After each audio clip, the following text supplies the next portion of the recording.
ഈശോമിശിഹായ്ക്കും സ്തുതിയായിരിക്കട്ടെ. ഇന്നത്തെ മതബോധന ക്ലാസ്സിലേക്ക് എല്ലാ കുട്ടികളെയും ഒത്തിരി സ്നേഹത്തോടെ സ്വാഗതം ചെയ്യുന്നു. ഒരു ചെറിയ പ്രാർത്ഥനയോടുകൂടെ നമുക്ക് ക്ലാസ് ആരംഭിക്കാം. പിതാവും പുത്രനും പരിശുദ്ധാത്മാവുമായ ത്രിയേക ദൈവമേ, ഞങ്ങൾ അങ്ങയെ ആരാധിക്കുന്നു, സ്തുതിക്കുന്നു. അങ്ങ് ഞങ്ങൾക്കായി നൽകിയ ഈ നല്ല ദിനത്തിനും അങ്ങ് ഞങ്ങൾക്കായി കരുതി വച്ചിരിക്കുന്ന എല്ലാ നന്മകൾക്കും ഞങ്ങൾ നന്ദി പറയുന്നു. ഞങ്ങൾ പങ്കെടുക്കുവാൻ പോകുന്ന ഈ മതബോധന ക്ലാസ്സിൽ ശ്രദ്ധയോടും ആത്മാർത്ഥതയോടും കൂടെ ആയിരുന്നു കൊണ്ട് അങ്ങയെ കൂടുതൽ അറിയുവാനും സ്നേഹിക്കുവാനും ഞങ്ങളെ സഹായിക്കണമേ. പരിശുദ്ധ കന്യകാ മാതാവേ, വിശുദ്ധ യൗസേപ്പിതാവേ, ഞങ്ങൾക്ക് വേണ്ടി പ്രാർത്ഥിക്കണമേ. ഞങ്ങളുടെ കാവൽ മാലാഖയെ ഞങ്ങൾക്ക് കൂട്ടായിരിക്കണമേ. ആമേൻ. എല്ലാവർക്കും സുഖം ആണല്ലോ അല്ലേ? അപ്പോൾ നമുക്ക് നമ്മുടെ ക്ലാസ്സിലേക്ക് കടക്കാം. നാം ഇന്ന് പഠിക്കാൻ പോകുന്നത് 8ാമത്തെ അധ്യായമാണ്. അധ്യായത്തിൻ്റെ പേര് സഭയും പരിസ്ഥിതിയും. സഭയും പരിസ്ഥിതിയും. ഈ അധ്യായത്തിലേക്ക് പ്രവേശിക്കുന്നതിന് മുൻപ് ഞാൻ നിങ്ങൾക്ക് ഒരു ചെറിയ എക്സസൈസ് തരികയാണ്. അതായത് എല്ലാവരും അല്പനിമിഷം കണ്ണുകൾ അടച്ച് നിങ്ങളുടെ അമ്മയെ മനസ്സിൽ ധ്യാനിക്കുക, ഓർക്കുക. അല്പസമയം കണ്ണുകൾ അടച്ച് അമ്മയെ മനസ്സിൽ ഓർക്കുക.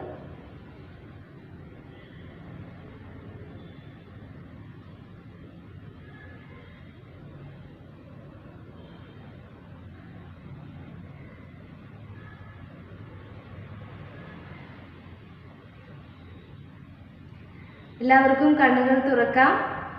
എല്ലാവരും അമ്മയെ കണ്ടല്ലോ അല്ലേ? ആരെങ്കിലും വടിയൊക്കെ പിടിച്ച് ദേഷ്യപ്പെട്ട് പിണങ്ങി നിൽക്കുന്ന അമ്മയുടെ മുഖം കണ്ടോ? കണ്ടു കാണില്ല എന്നാണ് ഞാൻ കരുതുന്നത്. എല്ലാവരും അമ്മയുടെ മുഖം കാണാൻ പറഞ്ഞപ്പോൾ അമ്മയുടെ സ്നേഹം നിറഞ്ഞ, വാത്സല്യം നിറഞ്ഞ, വളരെ ശാന്തമായിരിക്കുന്ന അമ്മയുടെ മുഖമായിരിക്കും എല്ലാവരും കണ്ടിട്ടുള്ളത് അല്ലേ? കാരണം എന്താ? എല്ലാവരും എന്തായിരിക്കും അങ്ങനെ ഒരു മുഖം കാണാൻ സാധ്യത? കാരണം അമ്മയുടെ അടിസ്ഥാന സ്വഭാവം എന്ന് പറഞ്ഞാൽ തന്നെ എന്താണ്? സ്നേഹം, ശാന്തത എന്നിവയൊക്കെയാണ് അല്ലേ? എന്ന് കരുതി അമ്മ ദേഷ്യപ്പെടാറില്ല എന്നൊരർത്ഥമുണ്ടോ? ഉണ്ടോ? ഇല്ല. അമ്മ ദേഷ്യപ്പെടും. എപ്പോഴാണ് അമ്മ ദേഷ്യപ്പെടുന്നത്? നമ്മൾ എന്തെങ്കിലും അമ്മയ്ക്ക് ദേഷ്യം വരുന്നത് പോലെ നമ്മുടെ ഭാഗത്ത് നിന്ന് എന്തെങ്കിലും ഉണ്ടാകുമ്പോഴാണ് അമ്മ ദേഷ്യപ്പെടുന്നതും നമ്മളോട് പിണങ്ങുന്നതും. നമ്മുടെ തെറ്റുകൾ തിരുത്താൻ വേണ്ടിയാണ് അതൊക്കെ അല്ലേ? അല്ലാതെ അമ്മയ്ക്ക് നമ്മളോട് ദേഷ്യം ഉണ്ടാകുന്നത് കൊണ്ടല്ല. അപ്പോൾ എന്താണ് അമ്മയുടെ അടിസ്ഥാന സ്വഭാവം? എന്താണ്? സ്നേഹം, ശാന്തത എന്നിവയൊക്കെയാണ്. ഒരു കാര്യം കൂടെ ഞാൻ ചോദിക്കുകയാണ്. നമ്മുടെ അമ്മയുടെ ഉത്തരവാദിത്വം എന്താണ് വീട്ടിലെ? എന്താണ് നമ്മുടെ അമ്മയുടെ ജോലി? നമുക്ക് ഭക്ഷണം ഉണ്ടാക്കി തരുന്നത്, നമ്മുടെ വസ്ത്രങ്ങളെല്ലാം കഴുകി വൃത്തിയാക്കി തരുന്നത്, വീടും പരിസരവും ഒക്കെ വൃത്തിയായി സൂക്ഷിക്കുന്നത്, ഇതൊക്കെയാണോ അമ്മയുടെ ഉത്തരവാദിത്വം? ആണോ? അല്ല. കാരണം ഈ ജോലി ആർക്ക് വേണമെങ്കിലും ചെയ്യാം. ഇതൊക്കെ ചെയ്യാനായിട്ട് ഇപ്പോൾ അമ്മ വേണമെന്നില്ല, നമുക്കാണെങ്കിലും ചെയ്യാം അല്ലേ? ഭക്ഷണം ഉണ്ടാക്കാം, വസ്ത്രങ്ങളൊക്കെ വൃത്തിയാക്കി സൂക്ഷിക്കാം, വീടും പരിസരവും ഒക്കെ നന്നായി നോക്കാം. ഇതൊക്കെ നമുക്കും ചെയ്യാൻ പറ്റുന്ന കാര്യമാണ്. അതിനിപ്പോൾ അമ്മ തന്നെ വേണമെന്നില്ല. പക്ഷേ എങ്കിൽ അമ്മയ്ക്ക് തന്നെ ചെയ്യുന്ന, അമ്മയെ ഏൽപ്പിച്ചിരിക്കുന്ന ചില ഉത്തരവാദിത്വങ്ങളുണ്ട്. അതെന്താണ്? ജീവൻ നൽകുക, ജീവനെ സംരക്ഷിക്കുക, ജീവനെ പരിപോഷിപ്പിക്കുക.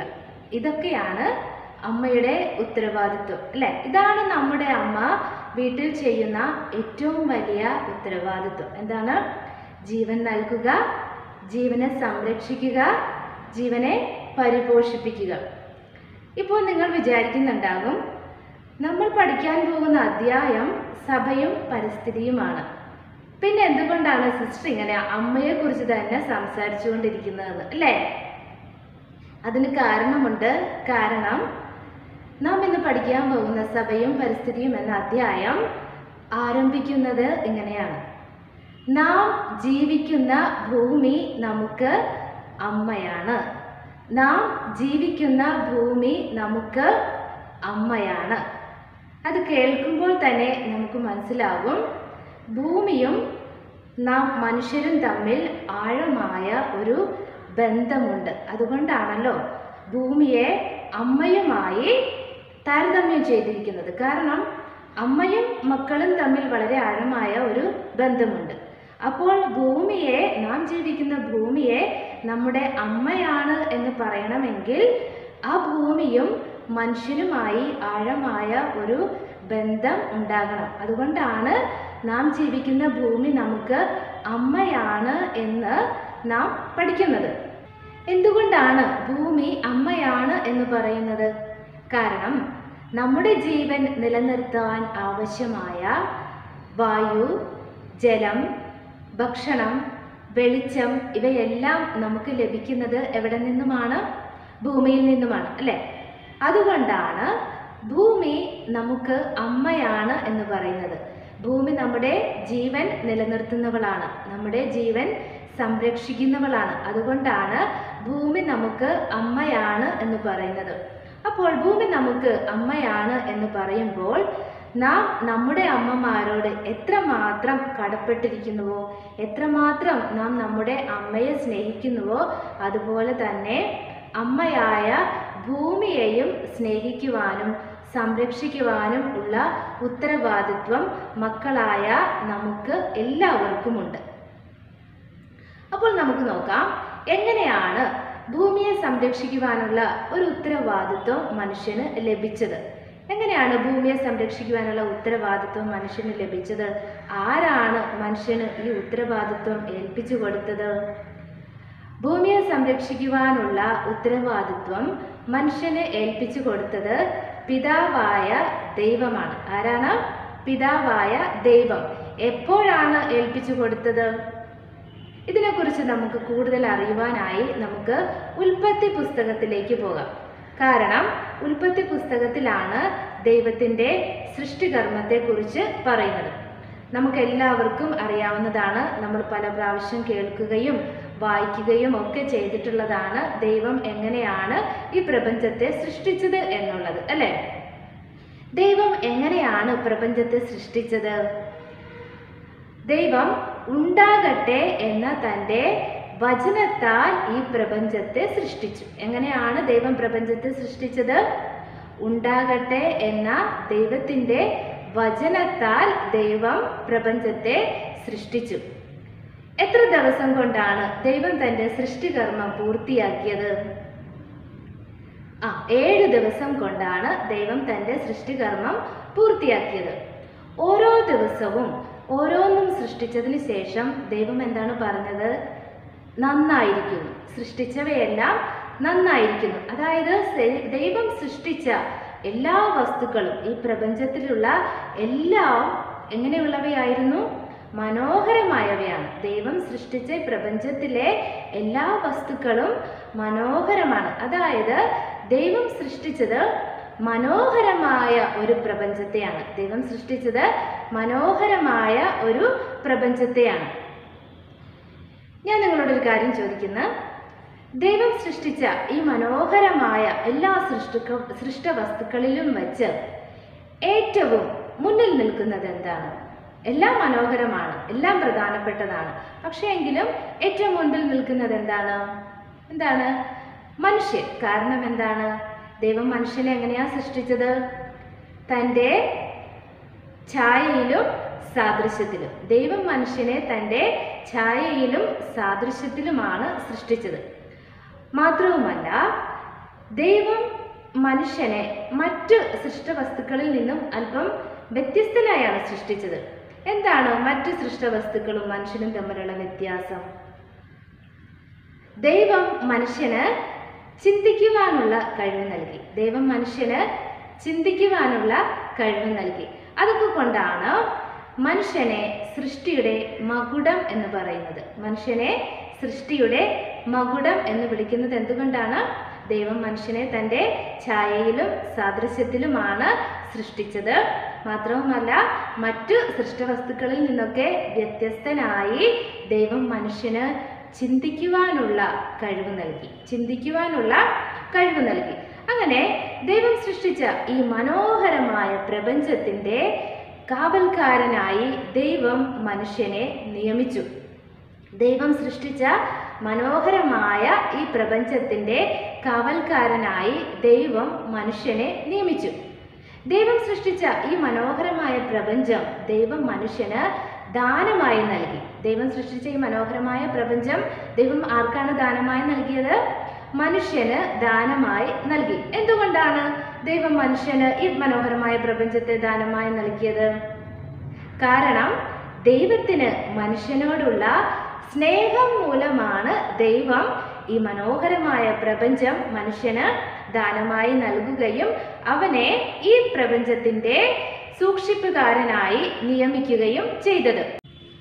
ഉൽപ്പത്തി പുസ്തകം 1-ാം അധ്യായം 28-ാം വാക്യത്തിൽ നാം ഇങ്ങനെ കാണുന്നുണ്ട്: ദൈവമായ കർത്താവ് മനുഷ്യനെ ഇങ്ങനെ അനുഗ്രഹിച്ചു: ഭൂമിയിൽ നിറഞ്ഞ് അതിനെ കീഴടക്കുവിൻ, കടലിലെ മത്സ്യങ്ങളുടെയും ആകാശത്തിലെ പറവകളുടെയും ഭൂമിയിലെ സകല ജീവജാലങ്ങളുടെയും മേൽ നിങ്ങൾക്ക് ആധിപത്യം ഉണ്ടായിരിക്കട്ടെ.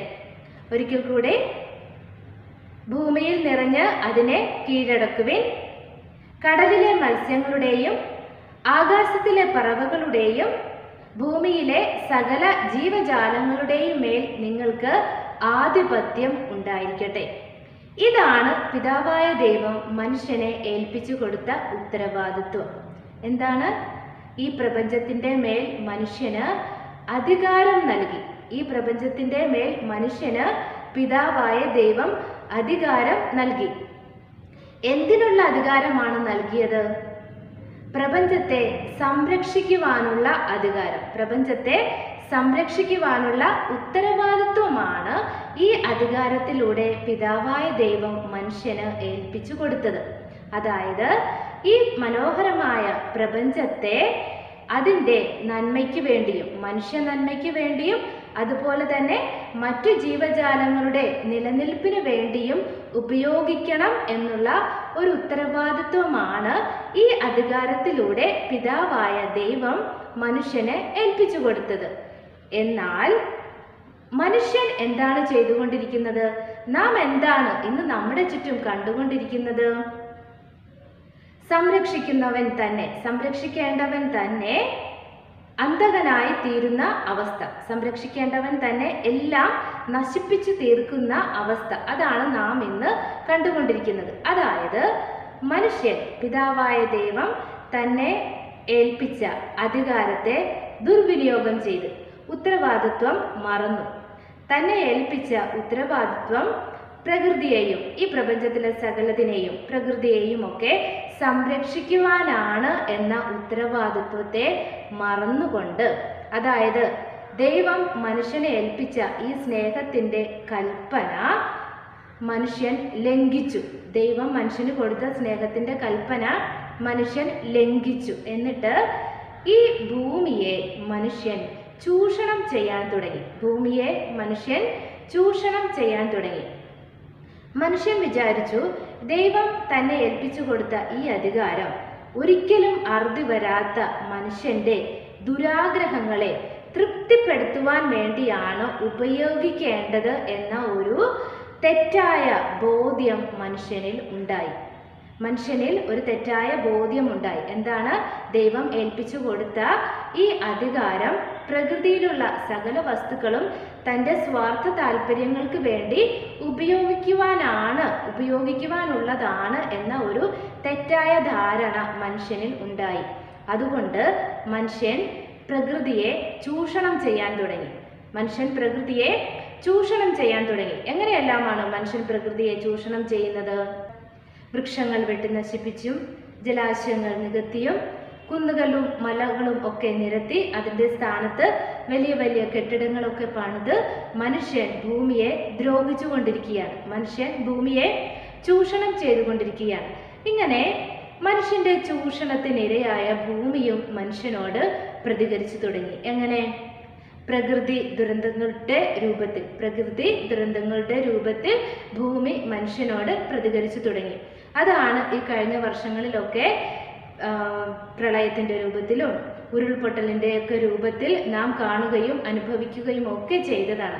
അപ്പോൾ മനുഷ്യനിൽ അനുഭവിക്കുന്ന എല്ലാ ഗുരുതരമായ പരിസ്ഥിതി പ്രശ്നങ്ങൾക്കും കാരണം എന്താണ്? മനുഷ്യൻ്റെ പ്രകൃതിയോടുള്ള തെറ്റായ മനോഭാവം. മനുഷ്യന് ഭൂമിയോടുള്ള തെറ്റായ കാഴ്ചപ്പാടുകളാണ് ഇന്ന് മനുഷ്യൻ അനുഭവിക്കുന്ന എല്ലാ പരിസ്ഥിതി പ്രശ്നങ്ങൾക്കും കാരണം. അതായത് ദൈവം മനുഷ്യനെ ഏൽപ്പിച്ചു കൊടുത്ത ഉത്തരവാദിത്വത്തിൽ നിന്ന് മനുഷ്യൻ മറന്ന് വ്യതിചലിച്ച് തൻ്റെതായ സ്വാർത്ഥ താല്പര്യങ്ങൾക്ക് വേണ്ടി ഭൂമിയെ ദുരുപയോഗം ചെയ്തു തുടങ്ങിയപ്പോൾ ഭൂമിയും മനുഷ്യനോട് പ്രതികരിച്ചു തുടങ്ങി. അതിൻ്റെ ഫലമായി മനുഷ്യൻ ഇന്ന് നിരവധിയായ പരിസ്ഥിതി പ്രശ്നങ്ങൾ നേരിട്ടുകൊണ്ടിരിക്കുകയാണ്. അപ്പോൾ നാം ഇന്ന് നേരിടുന്ന എല്ലാ പരിസ്ഥിതി പ്രശ്നങ്ങൾക്കും ഒരു പരിഹാരം കാണണമെങ്കിൽ നാം എന്ത് ചെയ്യണം?